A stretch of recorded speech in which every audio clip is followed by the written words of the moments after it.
Persisnya 2 tahun yang lalu aku divonis kanker serviks stadium 2B.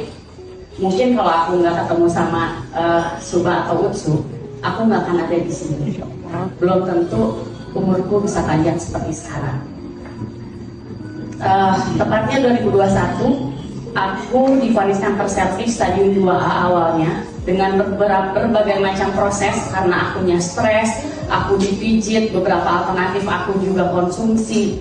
Ternyata pas saat waktu aku mau operasi, stadiumku langsung naik jadi stadium 2B.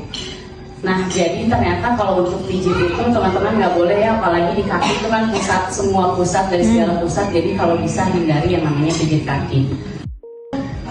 Nggak ada yang aku konsumsi selain pijit. Dan pada saat itu aku tuh benar-benar udah keluar yang namanya keputihan yang berlebih. Jadi sehari itu aku bisa ganti kurang lebih 20 kali pembalut. Karena saking banyaknya nggak nampung dan berat badan juga berangsur turun, jadi sudah terus-terusan turun. Aku sampai turun 24 kilo sampai 42 kilo. Saking banyaknya si keputihan itu keluar, aku ganti ke popok karena udah saking yang namanya lagi berdiri gini aja tuh langsung keluarnya lumayan dahsyat. Nah, kalau ditanya apa gejalanya, aku waktu itu gejalanya hanya keputihan berlebih sama pada saat berhubungan itu keluar darah yang lumayan banyak. Jadi proses yang namanya medis aku udah jalanin, yang namanya radiasi kebetulan aku alhamdulillahnya nggak sampai di kemo, jadi aku cuma di radiasi. Sinar luar 25 kali dan sinar dalam itu 4 kali. Nah, jadi setelah ternyata di bulan Januari 2022 aku di MRI, ternyata hasilnya masih ada 1,9 cm dari 7 cm. Jadi ternyata si cancer ini masih bandel nih, masih nempel di badan aku. Nah, dari situ aku nggak jalanin lagi medisnya, cuma dokter bilang yang namanya kanker itu silent killer, dan yang namanya kanker itu baru bisa dinyatakan bersih setelah 10 tahun kita dinyatakan bersih. Jadi dokter cuma nyaranin coba cek rutin yang namanya darah, cek darah sama pap smear aja, karena kalau cek darah itu ada namanya CEA sama CA125 itu untuk mengetahui kanker kita masih aktif atau enggak.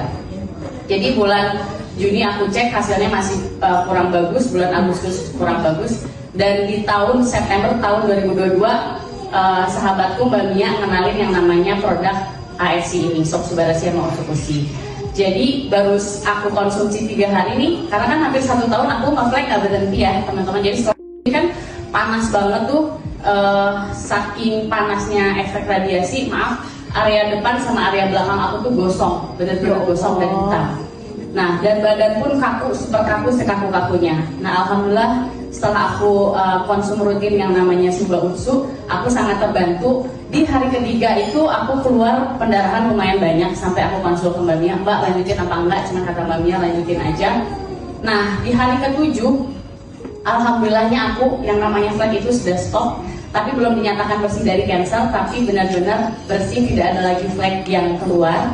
Nah, aku terus konsumsi. Jadi pada saat awal itu aku konsumsinya pagi Subarasi, malam Utsukusi. Nah, pas bulan berikutnya karena aku merasa sudah enak, aku naikkan untuk konsumsinya pagi 2 Subarasi, malam 2 Utsukusi. Dan di bulan ketiga aku naikkan lagi nih karena aku sudah benar-benar merasa di badan aku ini juga enak. Jadi aku tuh konsumsinya pagi Suba itu kurang lebih 13 paket atau 26 box.